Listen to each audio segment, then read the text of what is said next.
സ്കൂളിൽ save school bus ക്യാമ്പയിന്റെ ഭാഗമായി സംഘടിപ്പിച്ച സമ്മാന കൂപ്പണിന്റെ ഉദ്ഘാടനം നടന്നു. സ്കൂൾ ബസ് നടത്തിപ്പ് ഫണ്ട് ശേഖരണത്തിന്റെ ഭാഗമായി സംഘടിപ്പിച്ച സമ്മാന കൂപ്പണിന്റെ വിതരണ ഉദ്ഘാടനം മുനിസിപ്പൽ ചെയർമാൻ പോൾ പാത്തിക്കൽ, മുൻ ജോയിന്റ് RTO MK പ്രകാശന് നൽകി നിർവഹിച്ചു. പ്രധാനാധ്യാപിക സജീവി ആലി സ്വാഗതം പറഞ്ഞു. PTA president Prem Nazir VA അധ്യക്ഷത വഹിച്ചു.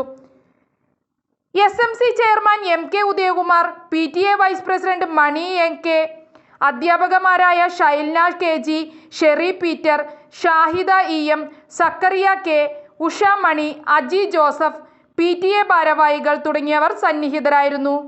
ഗവൺമെന്റ് ബോയ്സ് LP സ്കൂള് അതിൻ്റെ വാഹനത്തിൻ്റെ പ്രവർത്തന ചെലവ് അധികരിച്ചിരിക്കുകയാണ്.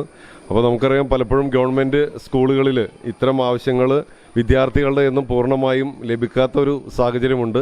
അപ്പോൾ അതുകൊണ്ട് തന്നെ എല്ലാവരും ഈ ഉദ്യമത്തിൻ്റെ ഒപ്പം നിന്നുകൊണ്ട് നമ്മുടെ ഗവൺമെൻറ് വിദ്യാലയങ്ങളാണ് നമ്മുടെ നാടിൻ്റെ ഏറ്റവും ശോഭ ഇനി കൂട്ടാൻ സാധിക്കുന്നത്. ഇവിടെ വളരെ ചെറിയ കൊച്ചു കുട്ടികളാണ് പഠിക്കുന്നത്. അപ്പോൾ അവർക്ക് ഉള്ള സഹായത്തിൻ്റെ ഒപ്പം ഈ PTAയും ഇവിടുത്തെ അധ്യാപകരും എല്ലാം ചേർന്നുകൊണ്ട് HMC എല്ലാം ചേർന്നുകൊണ്ട് നടത്തുന്ന ഈ ഉദ്യമത്തിന് എല്ലാ ആളുകളുടെയും പിന്തുണ ഉണ്ടാകണമെന്ന് ഈ സമയത്ത് അഭ്യർത്ഥിക്കുന്നു. News desk, Perumbavoor.